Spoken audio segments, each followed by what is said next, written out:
I think the card that I've probably tried to work with the most recently is the High Priestess, just because that kind of lunar energy has always been, well, I mean, it's naturally a mystery, but it has definitely been a mystery that's attracted me for a long time, even though I didn't really have, words to call what it is like I do now. But that card and that archetype just is such a rich um, power to work with, the feminine energy of the universe in its kind of purest, least kind of coagulated form, where it's just nebulous and mysterious, and you just kind of appreciate its nebulous mysteriousness instead of trying to quantify and catalog it.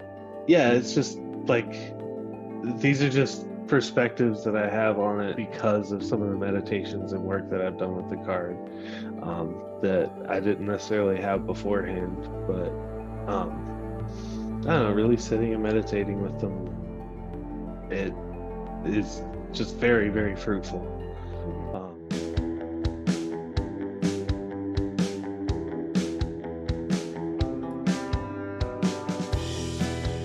Welcome to the Casual Temple. This week we're joined by Fleetwood Haddock, who is a tarot reader and esotericist. Fleetwood, I'm so happy to talk tarot with you today on the Casual Temple. Yeah, thank you so much for having me. Yeah, I'm so thank happy you. to be here to talk with you about it. Oh, yeah, I'm so excited. I saw you on Jason's Almond Tree podcast, which Hmm. was a really good episode. Everybody should check it out because you go through some different spreads and sort of the cards that you use, and it was a really good explanation that I saw, so I really liked it. So everybody check it out. Jason does a great job. He's a really good um, interviewer, and Yeah, he was so much fun to talk to. he's very fun to talk to. Hmm. Let's see. Oh, and I guess I had another shout out because I was like, I know you from Dara Mason's Spirit Box Discord group. Yes. Yeah, and Yeah. if if you guys aren't listening to the Spirit Box, you should, because Dara is amazing. Has all sorts Yes. of really cool guests, and he has a great Discord where you can meet cool people like Fleetwood, Hmm. and Jason's in there, and I'm in there. I don't know if I'm cool, but Jason and Fleetwood are. Definitely. Um, No, it's all such yes, a good group. it's a really good group. Yeah. Um, so yeah, a lot of good stuff. So I'm so excited. Heard a little bit about kind of where you came from and your story with why tarot. Um, Hmm. but is there sort of like either like a pivotal moment or somewhere where it was like, okay, tarot is going to be for me, or wherever you want to start with kind of that story? Well, I always go back to starting with Tarot for Dummies because it is like, I don't know, I have to chuckle every time I, know that that's how I started down this path. But Mhm. it actually is I've mentioned it to a couple other tarot readers, and I've never had anyone say a bad thing about it that's familiar with it. And I still to this day use the Rider-Waite Smith deck that came with the book. Mhm. It was the first deck of cards, or first deck tarot deck that I got.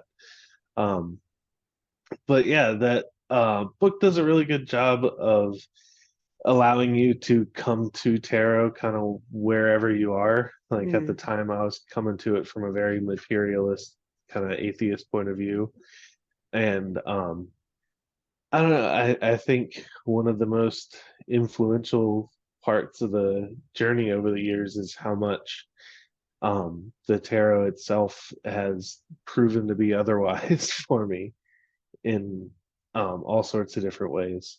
Mhm. But it's not just a deck of cards that reflects my own psychology. It is very, it's its own entity that you can talk to and have a conversation with, and it's really powerful in that regards. Mhm. Yeah. Oh, you did say a term that I'm very curious where um, you got the term atheist materialism from, or is that a Mhm. term that you kind of developed for yourself? It's one that I've kind of heard separately before, but it was Hmm. kind of the two things that I say materialist in the sense that there's nothing like woo or spiritual about tarot cards was kind of my feeling at the beginning. Hmm. Um, that it was literally just a set of cards, and it just worked from shuffling and reflecting your subconscious back up at you. Right. Um, but like I said, I'm definitely not atheist anymore.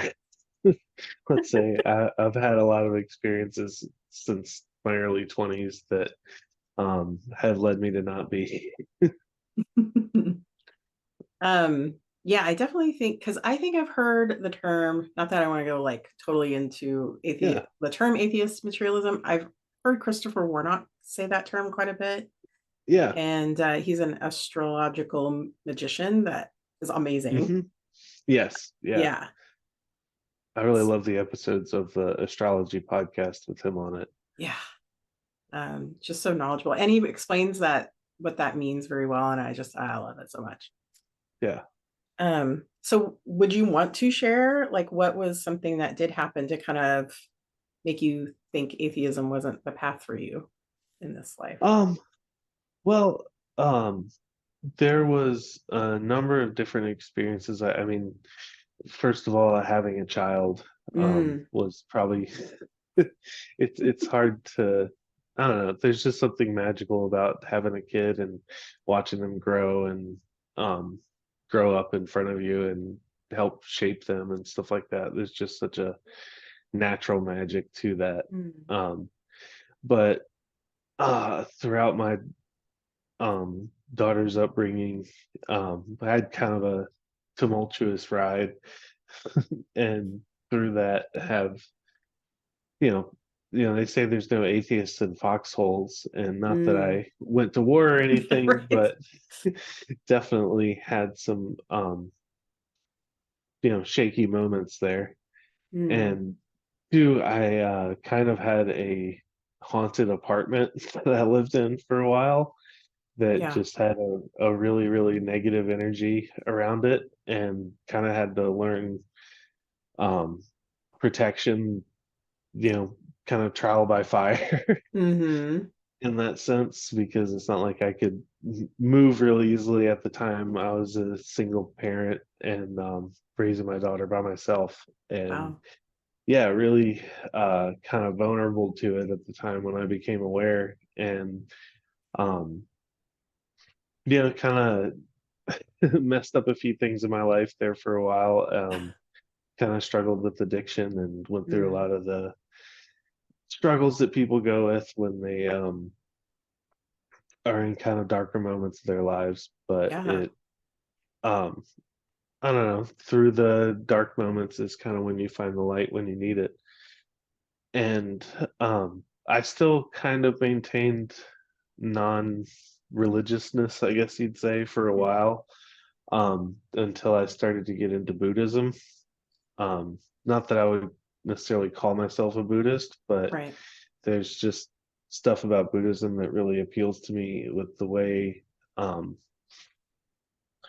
I kind of went into this in Jason's podcast a little bit, but the formulaic nature of a lot of what Buddhism teaches, and how it's like, well, it doesn't really matter if you believe in this stuff. If you sit here and do the meditations this way, you will have these experiences. And, Mm-hmm. lo and behold, if you sit there and do those meditations this way, you will have these experiences. It's kind of Yeah. remarkable. And there's only so many times you can feel your consciousness expand outside of your body before you can't really believe that there isn't a soul and stuff beyond just material reality anymore. Mm-hmm. So would you Um, say that those practices was really, kind of like your haunted apartment and then like sort of your practices and you're like, there's something else going yeah, on. Yeah. I will say too, another kind of pivotal thing was this podcast called Adventures in Woo Woo. Oh yeah, yeah, yeah, yeah. Tommy's Um, podcast. yeah, Tommy Kelly Yeah. does that podcast, and I just kind of happened to. I don't remember how I stumbled upon the podcast or his blog first, but um, there was a YouTube video that was recommended by Tommy and his cohort Spud on the podcast uh, with this guy named Gimpo Roshi that has this practice called Big Mind, and it kind of it's kind of like a hypnosis. It's like a 2 hour long video, but you can sit there and kind of like it's done with a live audience, and you can, if you've got a active enough imagination, you can kind of sit there and participate along with it. And it kind of tricks your brain into feeling what enlightenment is like. Mm. Um, and I don't know, the way I've described it is like a helicopter ride over the mountains. It shows you what the view is like, but it doesn't make the walk up the mountain any shorter. Right. Um, but for that same reason, I don't know, I'm just the kind of person that without seeing the view beforehand, I'm not going to make that walk. But after I saw the view, it's like, yeah, I can't not walk in that direction, or at least try to. Mm-hmm. Um, Wow. but yeah, it was a really pivotal moment with that. And since then, I mean, um, that was kind of a renaissance for me in both tarot. That was kind of when I started. Like I've always been reading for friends and family, but around that time was when I started like kind of putting myself out there and reading for strangers online and stuff like that. Mm-hmm. And started to make a little money on the side doing readings at local events. But the um more I got into tarot, that led to cartomancy, just looking for other means of divination, and that led to geomancy, which led to astrology, which, Oh yeah. these things all just kind of tie into each other in so many different ways. Mm-hmm. Um, like I would say right now, I'm kind of focusing on astrology the Mm-hmm. most. It is such a broad, huge topic. I could spend the rest of my life trying to learn, Oh yeah. as many people do. Yeah. Right. But it's been kind of interesting learning about my own astrology, because I have the more I learn about it, the worse my chart looks. Um, No. I actually had a professional astrologer describe it as "oops, all malefics," which I still find funny to this day. That is probably the nicest way to deliver that message. Yeah. Wow. Oh Um, man. but yeah, it's still been, you know, interesting to learn about, and to develop my practice around, because there's just Mm. so much magic you can do with astrology, that Mm-hmm. and they do um and so much astrology in the tarot, that Yes. that kind of led me into doing magic with the tarot, that has been probably some of the best, I don't know, experiments that I've had go Mm-hmm. on lately. So what kind of magic would you do with the tarot? Is it like kind of meditation and contemplation, or how do you approach that?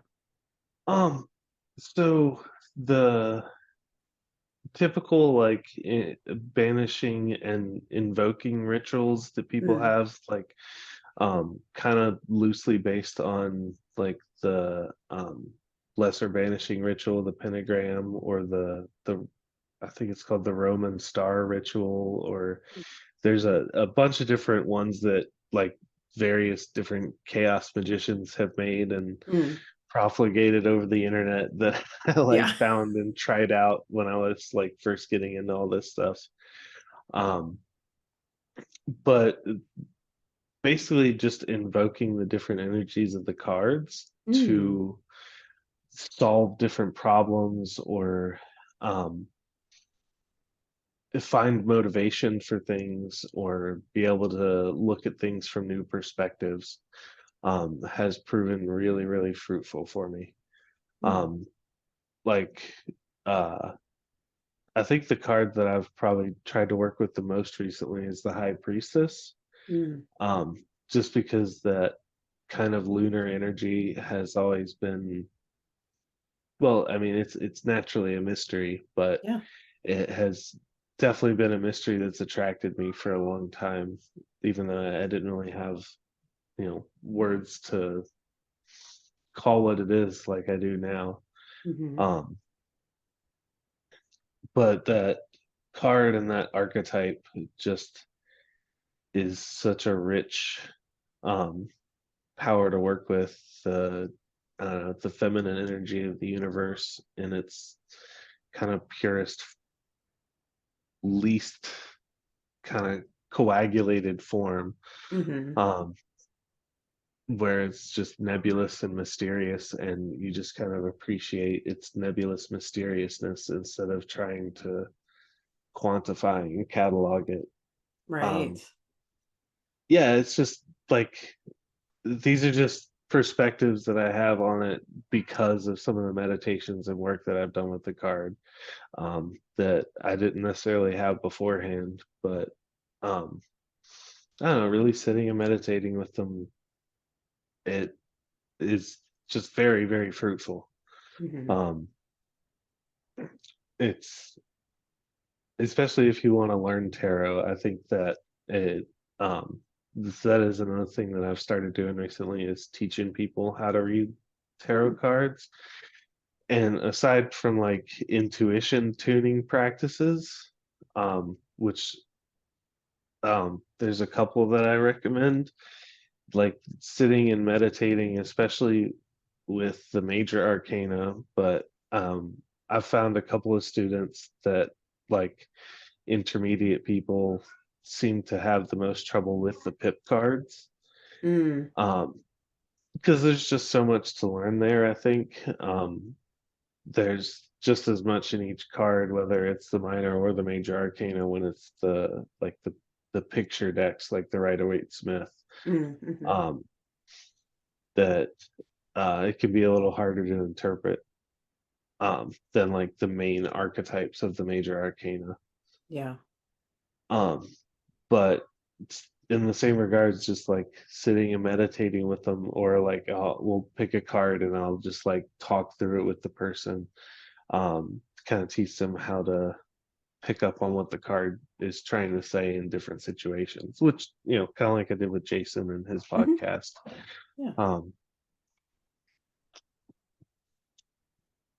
but it's just even for, I think, seasoned tarot readers to sit down and I think everyone at some point has had to really get to know each card individually to learn the language of how to speak with the tarot cards. Hmm. But once you learn each of them and all the different ways they can be applied, um, it's a symbols language, and it's very much, it speaks in full, complete sentences, paragraphs, stories, you name it. Yeah. Um, that's something I don't know if it's super like unique to how I read tarot cards, but I don't really ever stick to one particular spread. Mm, Um, like the spread that I use will usually be determined entirely on the question. Um, and that's something that I know isn't for everybody, but I definitely recommend people give a try too. Um, because I feel like working the spread around the question itself, just instead of trying to fit a question into a pre-existing spread, can just yield so much more direct answers. And like hmm. it's it's like if you're trying to get to know somebody, what's the easier way to do it? A conversation with that person or having them fill out a, A form. pre-filled form or Right. questionnaire? Yeah, that to me is what Ah, like a pre-made spread kind of feels like for certain questions, especially. I like that approach. It's very tailored. It's very unique. Yeah. Um, okay, I have a strange, it's a related question, Hmm. but how do you feel about, and I don't, I have my own preferences about like tarot, like people touching your tarot cards. Like if you're giving a reading, I think you do a lot of Yeah. online readings, so you don't necessarily have to Hmm. worry about that. But if you're in session with a person, do you have them shuffle and pick their own cards, or do you do it for them? Yeah, I'll still pick the cards. I like to have the person cut the deck once Mm-hmm. if I am in person. Um, just it's I've found that it's not necessary. I thought it was necessary at first when I first started. Like, oh Mm. no, you have to do something like breathe on them or something like that. Like Yeah. um somehow interact with them because, Hmm. especially back then I was like uh not into the spiritual side of it at all. So I was thinking if Mm. you didn't physically touch it, then how Right. could you be interacting with it? Right. Um, but now, especially after doing so many online readings, and like 'cause that's another thing I recommend for people is there's so many different tarot discords out there. Mm. Um, just find one and people will just do reading exchanges like constantly. It's both convenient to have other people read for you, and it is really good practice for you to read for other people. Yeah. Because there's so much more bias in your own readings. Um, Reading for yourself is actually the hardest, in Hmm. my opinion. Yep. Um, because and I think it will help you trust the cards even more because I've just found sometimes I feel like a reading is like very much channeled and spot on. And like I know before the person even responds to it, they're like, oh no, I felt this one come through. Like I know that I Mm. typed out something that I felt. And other times it's like, well, this is my best guess. I kind of logicked my way through what the cards mean here. I didn't really feel that much, but this is the story that I feel like the spread is telling. Hmm. And either way, no matter how confident I feel in it, I almost always get the person come back and say, "Oh wow, yeah, that's spot on." And it's like the couple times they haven't said, "Oh yeah, that's spot on." A week or two later, they'll message me and say, "That turned out to be spot on." Right. It just took some time. Yeah. Yeah, I just had to come to terms with what you're saying. But yeah, you Uh, were totally right. that too. Yeah. Yeah. Ooh, we. Oh yeah, I mean, I still read tarot for myself, but I have found, you know, I set a date in the future, like 3 months, 6 months, Hmm. and I ask a question around, like what's going on in my finances, what's going on, health wise, whatever. But I set it in the Yeah. future because Hmm. I think if you do it like immediately, you have all these like emotions and things you want Yes. to happen, and it really clouds, and I'm guilty as anybody. I make it all, oh no, this tower card is actually okay for these Yeah. reasons. Hmm. Yeah. Yeah. No, it's so easy to do. It's like, oh no, this is No, a no, no. rebirth. Yeah, That is, yeah, that's rebirth. this Ten of Swords is all about new Yeah, beginnings. it's fine. See the sun. It's gonna be Yeah, it's fine. Um, fine. yeah. Well, that's another thing that I've picked up recently that you kind of made me think of is Mm, timing in tarot readings mm, is something mhm. that can be kind of difficult to work out. It is nice sometimes to do like you said and just set it in the question, like what will this be in 3 months or 6 months. But I really like using the Thoth tarot deck, Mm, the mhm. Aleister Crowley one, because each card, even the pips, has a planet in a sign That's that right. it corresponds with. And so you can look up on astro.com or whatever when's the next time that planet's going to be in that Mm, sign. mm. And I've found that to be a really accurate timing technique. Oh, cool. Um, yeah. Oh, I'll And that definitely use was, that. and also using that will really teach you the Thoth deck Oh, and like what all the different astrological correspondences are. Like I Hmm. just found that using it for timing has been such a good way to learn both astrology and the Thoth deck, and the way they go back and forth. Hmm. Yeah, Um, that's a good point about how the planets in astrology. I know they're associated like in the Rider-Waite-Smith, but it's not as apparent, right. right? It's like a level that Yeah. to like really get into. Yeah. But yeah, that's a good point. Wow. Yeah, and then something you're reminding me of is, yeah, I think there's definitely different approaches to how you learn tarot. For me, it has been because I've been looking at the Kabbalah and studying that. It's the only Hmm. way I've really gotten my head around the tarot because I needed Yeah. to organize the pips, especially like you were talking about with people you're Yeah. teaching, like the pips. It was like, oh, okay, so all the fours are over here, and she said all they're all associated to like the planets, and that kind of helps me, Hmm. you know, figure that out. Think that through. Yeah. Yeah.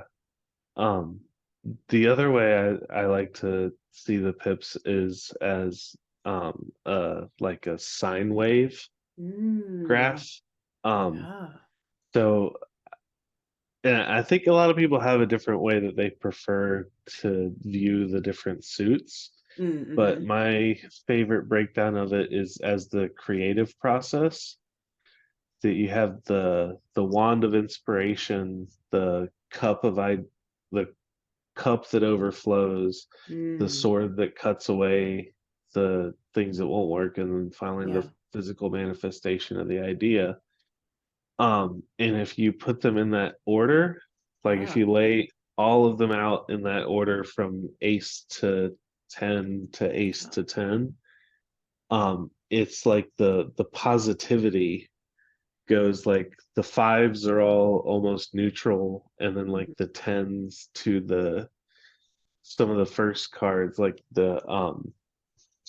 the ten of cups is a real positive card versus Mm, the ten of swords is like a real right. negative card. And you can almost see like a sine wave of positivity, negativity throughout the whole series of Mm, cards there. interesting. That'd be interesting to lay them out and then see that wave go through them. Yeah, Yeah, that's really it's cool. it's kind of a fun exercise Oh. just to see it like that. Hmm. I like it. I like the visuals because I'm very visual, so it helps me to like, Yeah. Oh yeah. yeah, me too. I mean, that's one of the reasons why the tarot works so well, I Hmm. think. Yeah. Um, but B, I don't know. I think what has helped me both in my day job and in teaching people tarot stuff is being able to make visual, like, speak in the language of visual metaphors. That's all Mm. what it's about. And um, I mean, even to some degree with geomancy and astrology and everything, all the different symbols, with the I Ching, Mm. all those different divination systems are just different kinds of visual languages that people have used over the years to follow that positivity and negativity that Hmm. we all kind of follow throughout our lives, or at any given point along our lives we're going to be plotted somewhere along that sine wave. Yeah, that's true. And it's always changing Yeah, for me. exactly. So appreciate the good moments and, Yep. work through the ones that The need some rougher work. ones. Yeah. Yeah. Oh, so did you have any specific guidance with with either learning tarot or sort of, even I know you had said that your apartment was haunted. Did you figure that out by yourself or did you have somebody help you with that? I No, guess I there's two really, questions. But yeah. yeah. I really didn't get any help with that, and Oh. unfortunately, like I was only able to mitigate it for myself. Um, Mm. I think even after I moved out, stayed in contact with the downstairs neighbor, and they had said that the family that moved in after us um, had some real issues with it, Oh gosh. unfortunately. Um, yeah, it was like, um, yeah, but it's Richmond is an old enough city Mm, here in the South that there's lots of old buildings with history. yeah. Um, but it's a fun city for that reason. There's um, yeah, in fact, uh, this weekend we're going to one of the old cemeteries in town. As kind of like a family trip. Love it. Yeah, Um, so with it, thank you for sharing sort of, you tried to mitigate the haunting, but ultimately had to move out. yeah. Um, Oh yeah, about that. and I didn't really uh have much guidance until I would say very recently. I started reaching out just in the last like 3 years or so. I think with the whole explosion of occultism Oh, online right. that was COVID, it's been a lot easier Yeah, it's to been find different awesome. resources and stuff like that.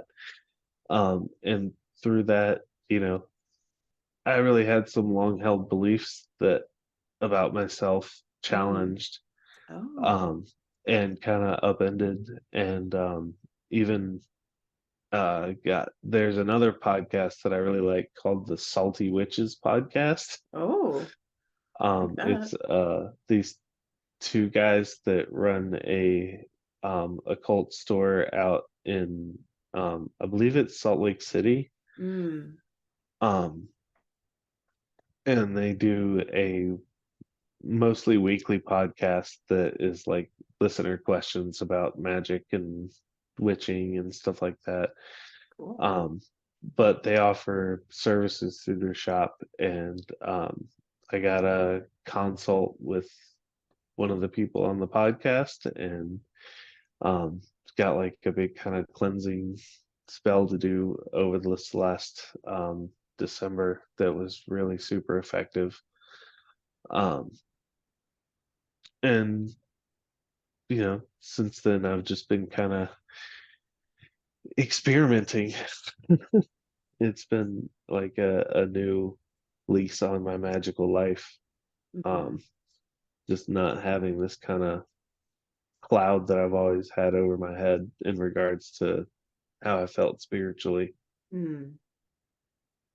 Um, so yeah, I definitely recommend people if you've always felt that way, don't forget the mundane solutions like get enough sun and exercise and Right. see a doctor and everything if you can.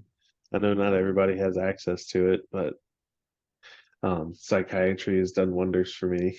Hmm. Yeah, for sure. But in addition to all the mundane stuff, the it I think that's part of living a magical life is you have to adopt the mundane means as well if you want your magic to work. Yeah. Yeah. You are the vehicle for it to work. So Yeah, got to well, keep the it's vehicle it's happy. it's got to have something to take root in the Yeah, physical world too. that's right. I agree. Um, so would you say, do you have, I know we talked, you have some favorite books that you may have nearby that were Hmm. helpful or inspiration or inspiring to you. Would you like to share what those were? Yeah, got two of them. One is um, it's uh, mastering. It's a super thick, almost like textbook. Mm-hmm. It's called Mastering the Core Teachings of the Buddha, by uh, Daniel Ingram. Um, I definitely recommend this book if you're at all curious about Buddhism and kind of it's like Buddhism with the magic taken out is kind of Mm. one way people have talked about this book, but like by the same token, you can't do all the practices without there being some kind of magical result, even Right. if it's just a perceptual one. So I definitely Mm. recommend that. And I also really like this book, Magia by Mm. Alan Chapman. Oh, Alan Um, Chapman, yeah. yeah, it's it's definitely the different discussions around the book can wax and wane, good and bad, annoying and helpful. Excuse me. Hmm. But I have found, it's a really good book for bibliomancy, just like flipping through pages.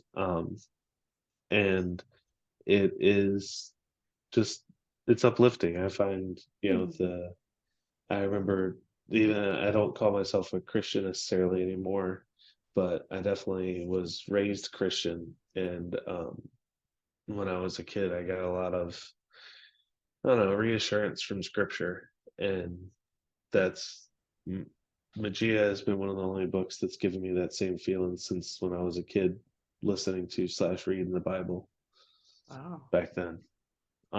So, there's something special about it. That's good praise. Yeah. Similarly, like my favorite parts of the Bible when I read the Bible when I was like 10. I read it over Yeah, and over again, but my favorite parts were like the Jesus stuff. I'm like, this guy right here, this is yeah, good. I like this. yeah, A lot of wise words in there. yeah, But I think for the Magia, I definitely learned about Alan Chapman through Tommy's podcast because he yep, and Spud would talk about them all the time, or hmm, about Alan all the time.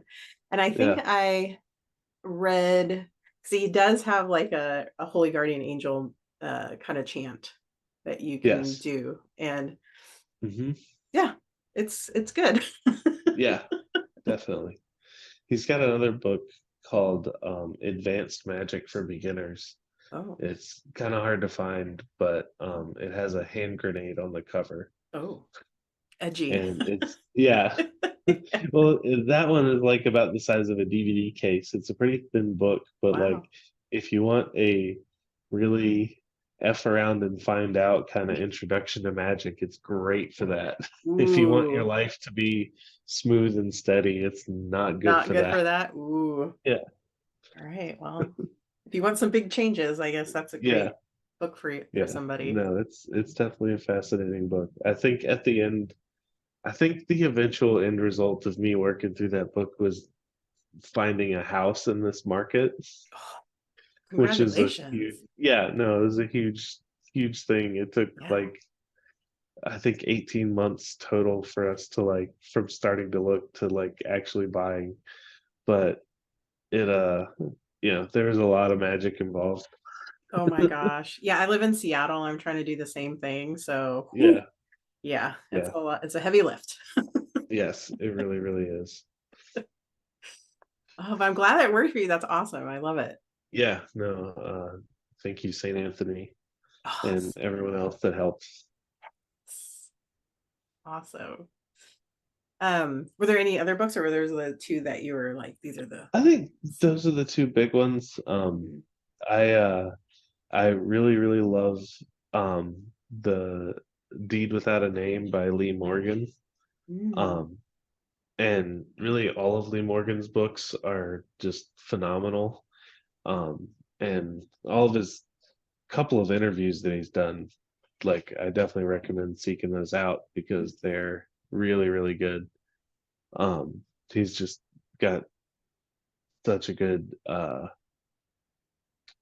take on magic and witchcraft and everything. Um, and yeah, that's, oh, and Jason Miller. Oh Um, yeah, he's great. yeah, yeah, Jason He Miller's got some really good books. is he the one that did? I think he did. I'm pretty sure he did like a wealth magic one Yes. where Yep. he talks about working with Jupiter and then having the Mm-hmm. Jupiter Club. Yep. Okay. Yep. Yep. Yep. That's the one. Yeah, that was a good one. And he has all the, is it the same one? Okay, sorry. Is it No, I've you're read good. so many books Yeah. lately. Is it the one where he has all the sigils in there? Yep. That's the wealth Yes. one. Yeah. Everybody that has like, or not everybody, the three people I know that have used his sigils, it has worked. Yeah. So Yeah. that was a great It's good recommendation. stuff. Yeah. Yeah. And I'll say almost all of his work is available in audiobook, which Oh. I, as someone who's somewhat neurospicy and has trouble sitting down and reading, that is a huge boon. Oh, cool. Does he narrate or does somebody else do it for It's him? someone else most of the time. I Oh, think there okay. was one of the books that he did, but I Oh, couldn't remember which one. well, yeah. It's so cool that yeah, all these like magicians and witches are like putting out their stuff and people Yeah, can utilize it for their own devices. I love it. yeah. No, it's such a awesome time we live in for it Oh, right now. yeah. There's so many awful things about this time that we live in, but Yeah. so many, yeah, take advantage of the good where you can find it. Beautiful, beautiful message. I love that. Um, and so what would you say? You kind of talked a little bit, I think, about sort of what your sort of path is, but mainly, I guess my question would be sort of in what ways do you incorporate either tarot or some form of magic into your sort of either daily life or, how is it part of sort of your everyday existence or, Yeah. Well, I would say I definitely, any time I use magic, I always will use tarot beforehand or mm, some kind of divination technique just to make sure that, because that's what I think divination is best at, is yeah, really as kind of a precursor to doing stuff, whether it's mundane or magical, but especially magical workings because it is, maybe I'm just a worrier, but it, to me, there's all sorts of things that if you really think you're messing around with the fabric of reality, you could potentially mm, mess up. right. Um, like the example I always like to use is like even with wealth magic, like is there some lesson that I really need to learn from being poor right now that I'm gonna Oh, miss out on? You know, it could always be a monkey's paw to some degree, and mm, I think that's what tarot is best at, is avoiding those type of situations. Um, Also sometimes just for moral clarity. I mean, um, things are very rarely black and white these days, and um, that's one instance where maybe it is more psychological, but I think mm. um, I like pulling tarot cards on moral questions um, that I have just in general.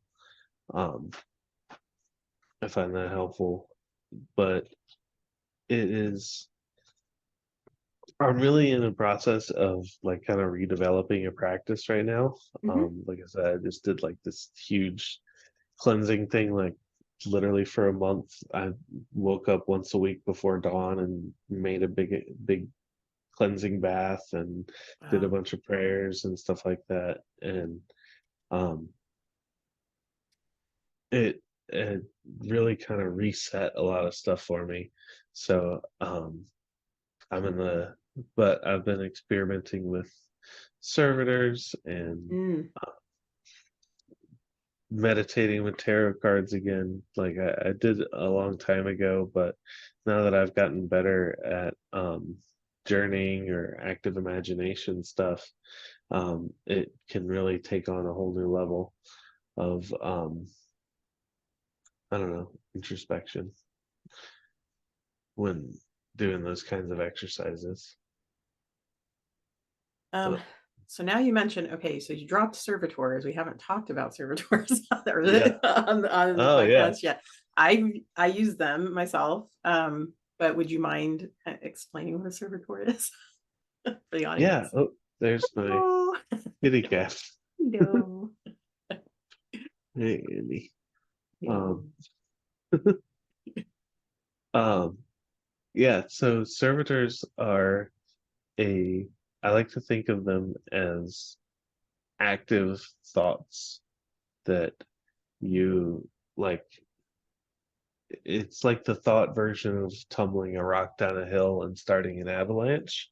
Mm, Um, that you kind of set the force of will off in a certain direction. Um, and it is, I'm kind of an IT nerd, both in my day job and in, my hobbies. mm, And to me, servitors is like the magical version of programming. Um, it can be as simple as having a single task, or it can be as complex as having a like an AI companion that Mm-hmm. you draw on and talk to. But at the end of the day, it's something that you power with intent, and whether it's for a specific purpose or for something more than that, it is at the end of the day, it is created by you and under your, I don't know, responsibility. Um, but they're, I don't know how I'm trying to say this. It is thoughts without form, Mm-hmm. but um, I don't know. They can still be so potent. Yeah. Um, the uh, the other example that I like to use is kind of like an AI, but the um, my experience with it has been a little bit different than how a lot of people, I think, work with them, just because I have gotten into working with deities a little bit, Mm-hmm. and um, using, they're not using, but getting deities to help you make a servitor leads to something that is just on a totally different level than making one on your own, Mm-hmm. from my experience. Interesting. Um, Specifically with Hephaestus, if you have any kind of smithing tendency or proclivity, um, making servitors with Hephaestus is like just incredibly potent. Wow. All right, that's my kitty again. That's This time funny. I can show her off. Please do. Oh, Yes, hello. Is it she's a big Annie? fluff ball. Yep, that's Annie. Oh, hi, Annie. Meow. Aw. Yeah. I think my kitties are sleeping, so they're not in here. No, she's always got to be the center of Oh, attention. She does. She sees me paying attention to my oh, phone. She's th- like, not having it. Yeah. yeah, Oh, I totally get that for sure. yeah, I like that you put, I'm not gonna derail totally into servitors, but yeah. you talked about it being sort of IT. Because I have some video game development background, so I worked with Uh-huh. a team doing programming. I did a lot of the art, but I've always kind of considered these things as like containers, right? Like, and there's containers in programming, right? You're like, Hmm. you put the, Yep. get the thing to do the thing inside the container. Yeah, exactly. um, but yeah, that's cool. I never thought, I haven't heard anybody talk about using deities to help them create servitors, especially Hephaestus as a creation deity. That's very Yeah, interesting. So that's cool. yeah. It was but I can't say I got the idea all on my own, but it was, through working with people on the discords. Oh, those And it discords. was, Yeah. yeah, it just kind of came about that way. But it's been, Hephaestus is a really amazing deity to work with, and as that, I don't know, I hope to write a little bit more about that as that relationship unfolds. Oh, that'd be um awesome. Yeah. yeah, because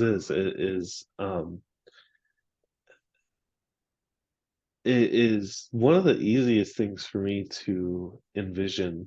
um I've, up until recently, I've always struggled with kind of active imagination or Mm, journeying, that kind of side of things. I have really weird stuff around sleep. I've got mm. like really, really severe sleep apnea. Oh, Um, yeah.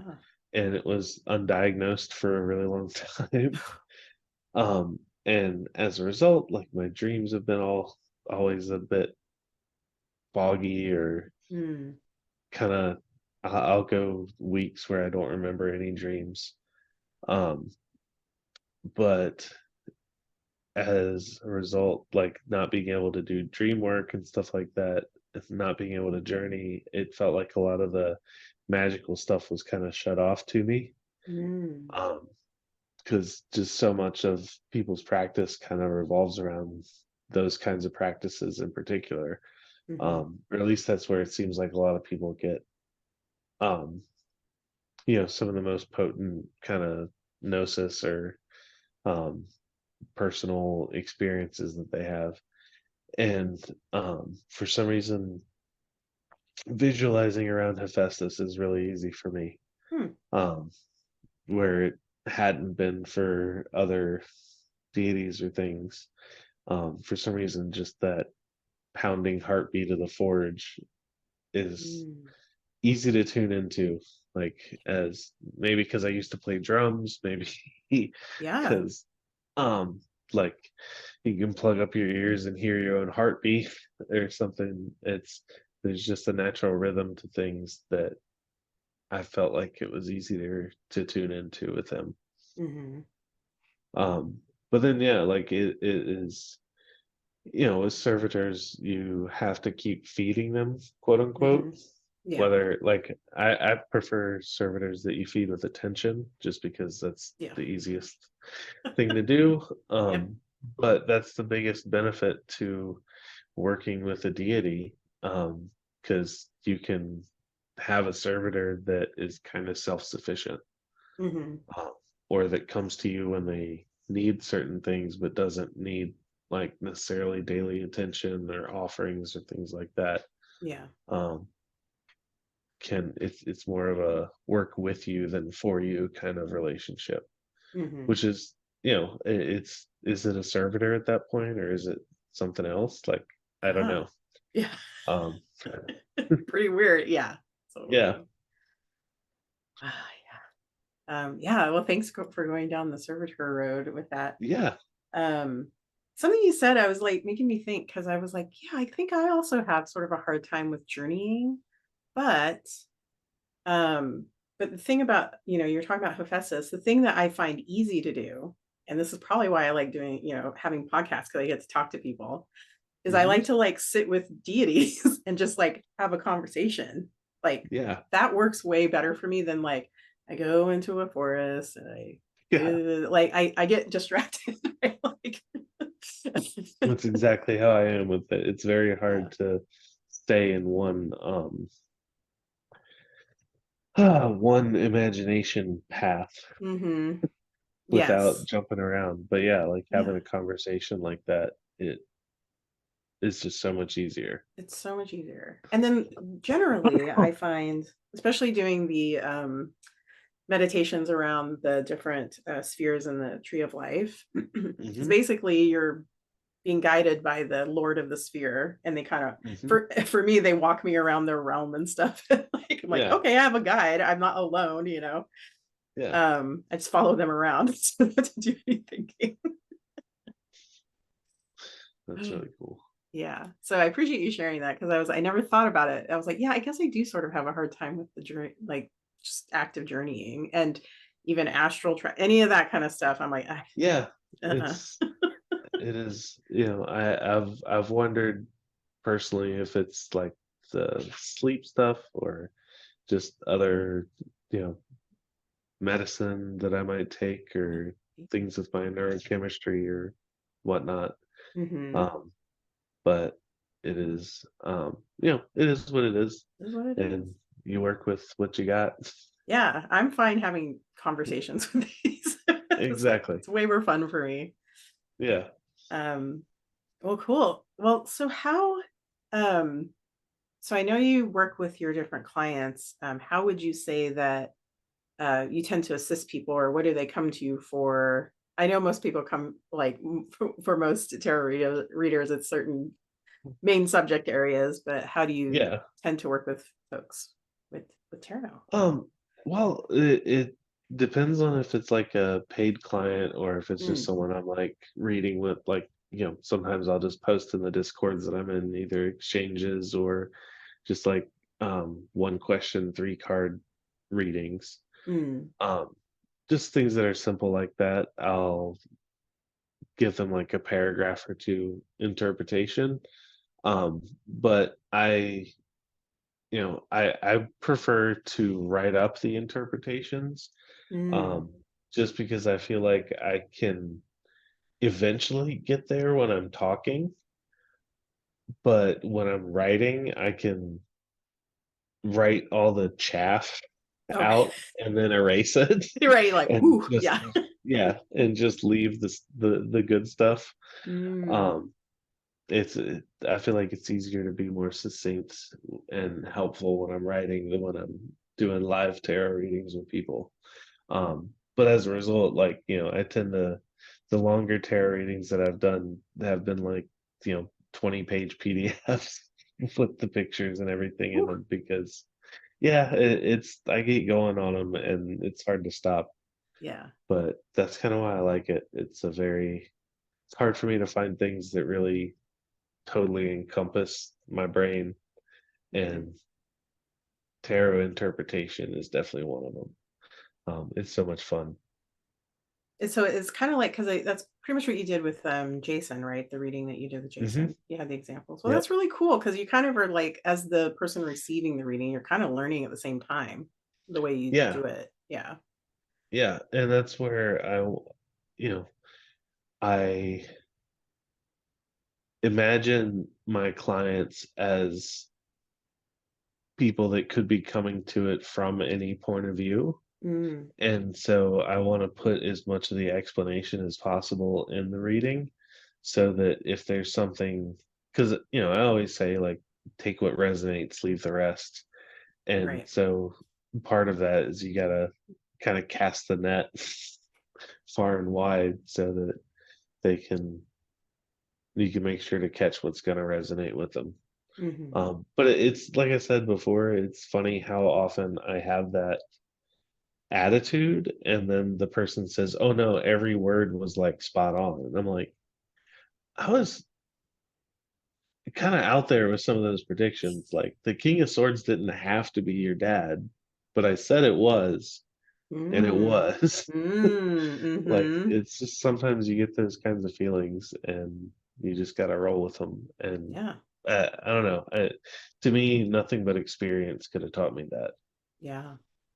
For sure. um but that's also, when I teach people how to read, Hmm. that's one thing I really recommend, is that you spend some time with a binary divination system, whether it's a coin or a deck of cards, or even just using Google Mm, to flip a coin.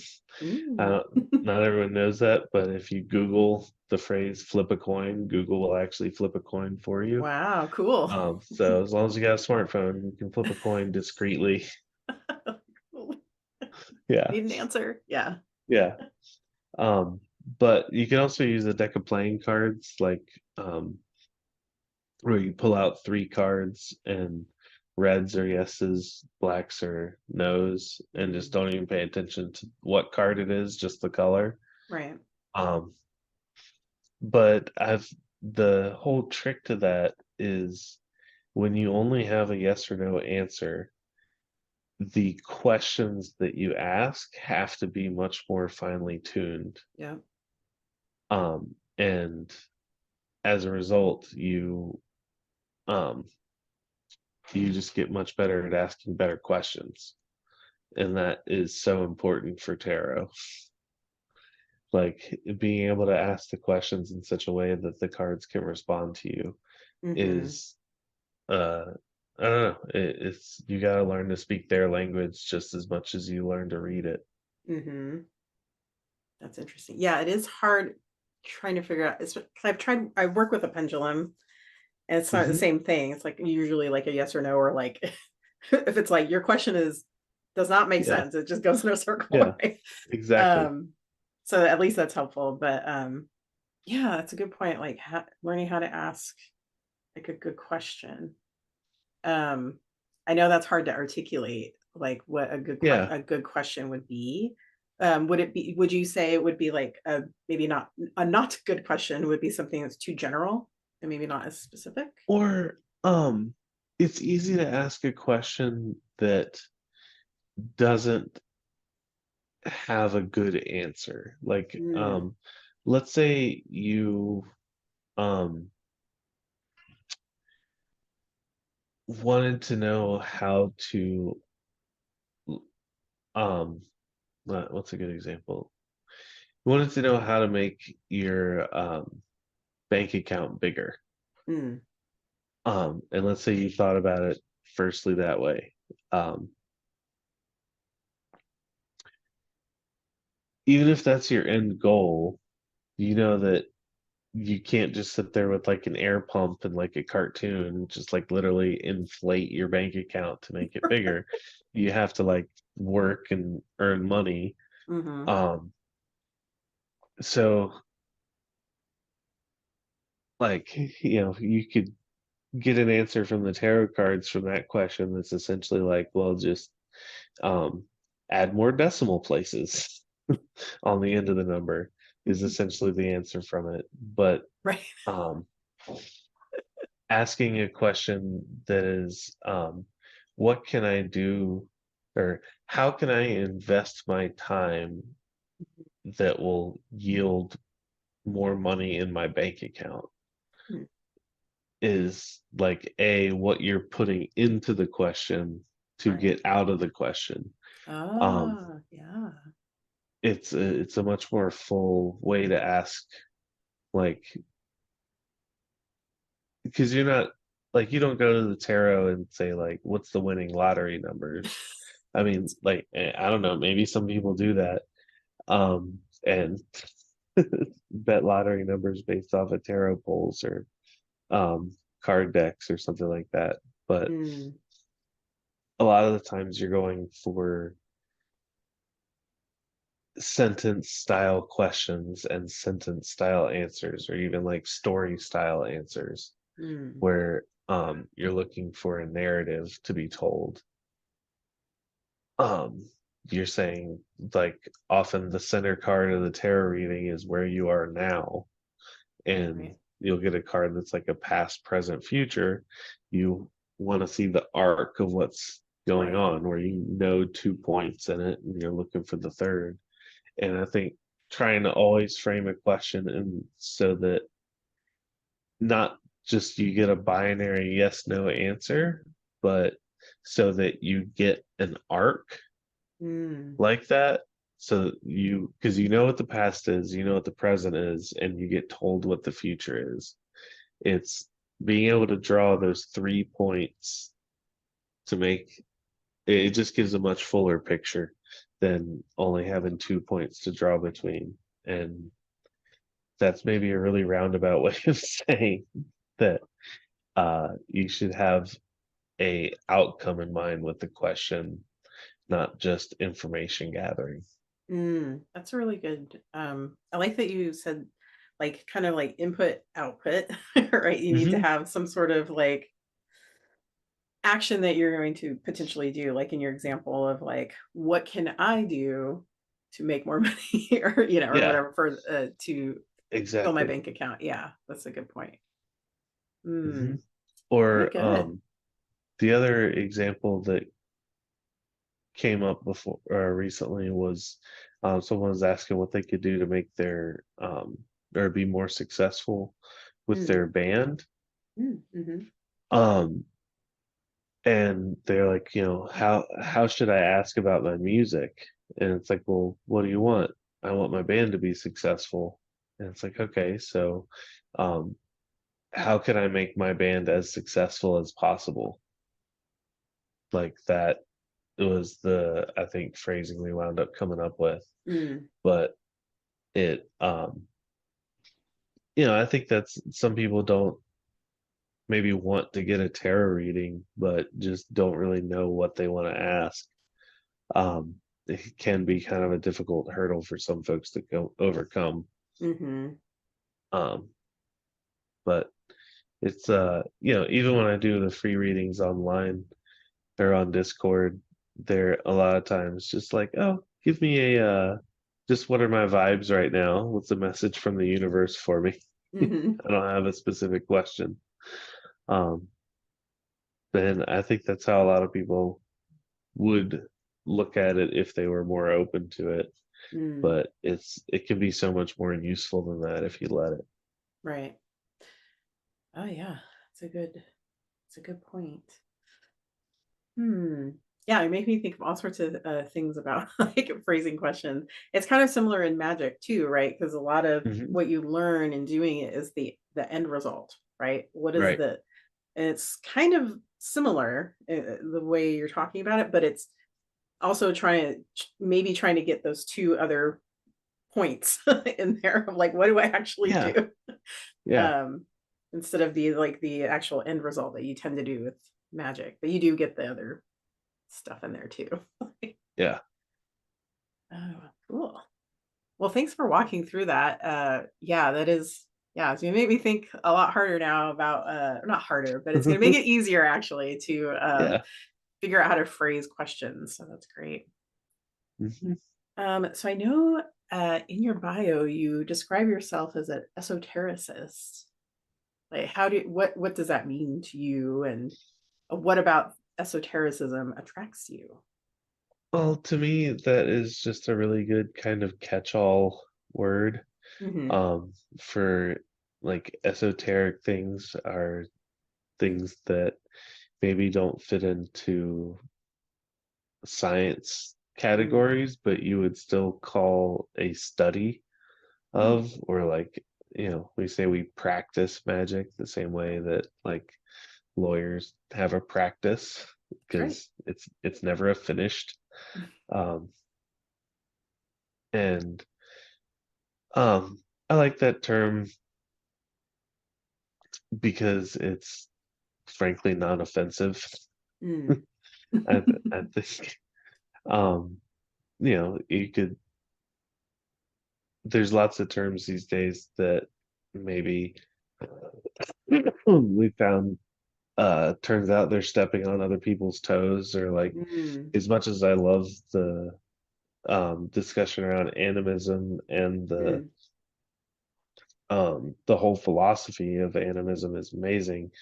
Where the name comes from, unfortunately, was from a really racist guy trying to describe tribal religions. Um, Mm.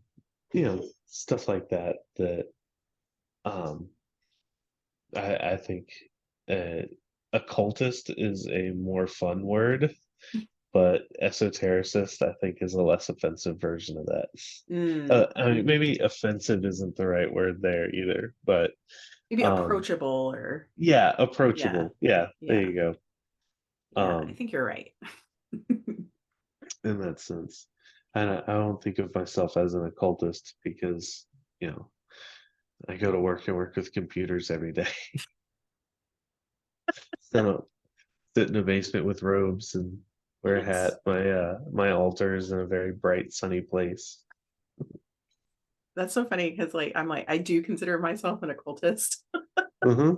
I do have some robes. I don't wear them though during the Yeah. daytime. Yeah. And my altars are in like the sunniest room in the house. So that it was Hmm. really funny that you're describing that. Yeah. But I will say you're right about because I think I even was like, because to me, and then certain circles I'm in, I'm like, oh, occultist, yeah, whatever. Yeah, Um, definitely. but then I described myself to like a family member, and they were like, whoa, what, whoa, whoa, and I was like, no, no, no, hold on, Yeah. no, no, no, Yeah. No, I'm a like if you want me to say how I really feel, I would be a like Appalachian folk magic conjure practitioner or no. something Ooh, like that. Like yeah. I think that's the closest thing to what I do, but um I don't actually have any direct family ties to that. Like my Mm, family comes from Appalachia, but hmm. no one in my family taught it to me, so to speak. Right. Um, it's it's kind of funny. Uh my mom's generation, she's one of five children, and I'm Mm. an only grandchild. Wow. Um, and so a lot of like, the whole family kind of Yeah. funneled down onto me. I don't have any cousins on my mom's side. Wow. And I've always kind of found that fascinating That is because fascinating. whatever went through the family, it's like I'm catching all of it generationally. Maybe that's why the oops malefics were happening. You're like, thanks. Yeah, yeah, Oh that my would definitely goodness. be, yeah. Well, I'll just Um, say, as personally, you're just like a lovely person. Like you're just very warm and very knowledgeable. So well, those thank you. malefics, as far as like your Yeah. personality, like, it's I don't great. know. I think they all, it's the, there's an episode of The Simpsons where Mr. Burns goes to the doctor Uh-huh. and they show like all the different diseases and germs and cancers that are trying to kill him are getting stuck in the doorway, and all of them are stuck Yeah. and no one can get through. Yeah, that's how like Saturn and Mars and everybody are just like all stuck fighting each other. So I'm Like, just okay. have fun over there. Thanks. Yeah, guys. Oh, wow. Oh my. Yeah, that's very fascinating. So thank you for sharing that. Yeah. Um, so you did already kind of share some sort of interesting esoteric folks kind of in your book recommendations. Are there anybody else that you thought were interesting that folks should know about? Um, well, I would say just as um people to work with besides Hephaestus, I would Hmm. also recommend Saint Martin of Tours. Oh, He's not the most well-known saint, but yeah. he's someone that was known for tearing his. He was a Roman soldier before he was a saint, and he was known for tearing his cape in half and giving it to a cold beggar on the side of the road. Mhm. Um, and he's really good for helping people in desperate situations. So, definitely recommend working with St. Martin of Tours. That's been, I think, pivotal for me in some ways. Um, I would recommend the books by Orion Foxwood, Mm. and um, uh, there is a book called Spirit Marriage, I want to say. Sounds familiar. It's escaping me at the moment. Um, but Orion Foxwood is mentioned in that book too. Mm. Um, and but it's a he's got a few really interesting books about mountain root work and fairy seership and stuff along those lines. Has a very Appalachian background that I Hmm. really appreciate. Yeah. Oh, cool. Yeah, I'm definitely interested in the sort of the Appalachian part of the US because that's kind of, not really talked about. Yeah, People just forget about that. It's kind of over yeah. there. No, it's a quiet, just kind of everybody's making their own way. Yeah. Um, but the I think as more people move into the cities Mm. down from the mountains, um, there'll be more transplants like me. Um, Oh, good.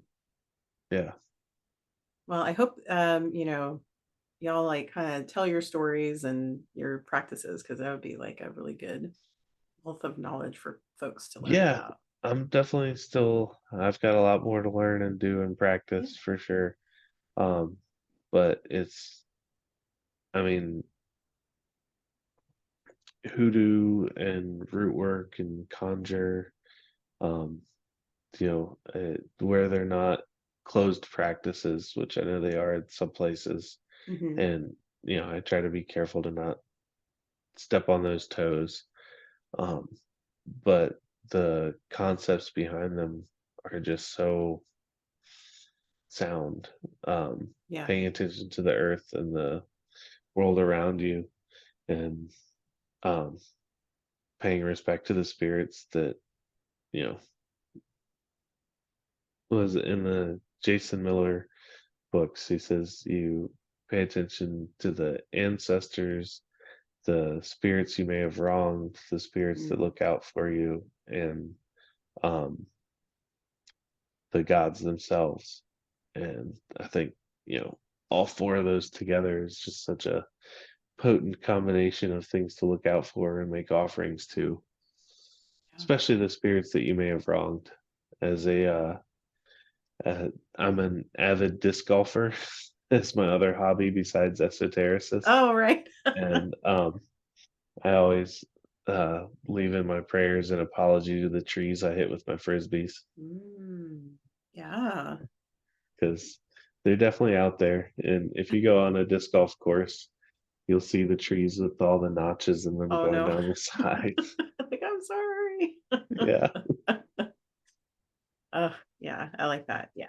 Paying attention to them as also living beings that we're yeah. Well, and interacting just with. paying attention to the impacts that you make in the world, Yeah. no matter how small or large. Yeah. Um, they all matter a little bit. Yeah. That's a good, yeah, couldn't agree more. Love that. So would you have any sort of upcoming either projects or events or anything that you would like us to know about that you maybe upcoming for you? Not necessarily upcoming, more ongoing, Mm, but I kind of would hope to keep getting more tarot students. mm, If anyone out there is looking for someone to teach them tarot one-on-one, I'd be really happy to do so. And I'm getting better and better at it. My hope is to eventually take my like lesson plans and maybe make a book out of them yeah, on how to learn tarot, and that would kind of go full circle since I learned from a book to start with. yeah, I would love to kind of give that back, but who knows? We'll see what the future brings in that regards. yeah. That would be really cool. Yeah. Um, but however it works out, that. Yeah, exactly. I've definitely never written a book before, so we'll see. Well, there's plenty of people that haven't, written a book before and they do it Yes. anyway. So, Yes, exactly. you'll be I'm fine. not gonna let that stop me. Yeah. Um, so where can folks find out more about you, like learn more about you and also find out about the services that you offer? Yeah. Well, the best place to find out about my services is on Fiverr. Um, it's fiverr.com/treefish tarot. It's like tree and fish and tarot, but all one word. I'm also on Instagram at treefish tarot. Um, and yeah, I offer tarot readings of different sizes and types and stuff, but also lessons on there. Um, and beyond that, I'm out there on in Discord land. If you join a tarot Discord, you may get a reading exchange with me one day. But other than that, yeah, Fiverr is definitely the best place to reach me if you're interested in the services or anything. Very cool. Yeah, yeah, everybody definitely check out Fleetwood's Fiverr, and you can see an example of the reading that he did for Jason on Jason's podcast, The Almond Tree. Mhm. Very thorough. I was like, whew, yeah, it was very thorough. Yeah. So, And I'll say too, Fiverr's kind of nice because if you're unsure of what kind of question to ask, you mm, can message me on there. Um, my DMs are also open on Instagram, but um, Fiverr allows for messages and stuff to go back and forth. So feel free to hit me up, anybody out there in cyberspace. yeah, definitely. So kind of the final thing, you've already shared a lot of wisdom with us today, or is there any parting words of wisdom that you would like to leave us with? I guess the parting little bit is I kind of said this before, but if there's one thing I've noticed in the magical community is a propensity to maybe ignore the mundane solutions and the mental health professionals and the medications and things like that, and the exercise and good diet and stuff that we can all do to take good care of ourselves. It's uh, you know, I carry crystals around with me too, but I also take my pills every morning. Right. So encourage everybody to be as holistic as possible, and that means even stuff that's not magical. Yeah. Um, Whew, that's great advice. I love it. Love, love, love, yeah, love, love. Definitely taking it to heart because I'm very big on like taking care of your body and your mind and your Yeah. emotional It's well-being. Love it. it's just so important because they all so much rely on each other. Your Oh, spiritual and emotional and physical health are all so just tightly interwound. And so if you don't know where to start, just going out and going for a walk can sometimes be the best thing. oh, wonderful. Oh, well, thank you, Fleetwood. I'm so happy that Yeah. you agreed to spend time with us here. Yes. I was so happy to do so and had such a blast. Thanks for having me on. Thank you. Your support means the world to us. If you've enjoyed this podcast, please take a moment to like, comment, and share it with others who might find this content valuable. And of course, don't forget to hit that subscribe button to stay tuned for more enlightening discussions. Your engagement helps us grow, and we appreciate each and every one of you. Thank you for being a part of the Casual Temple community.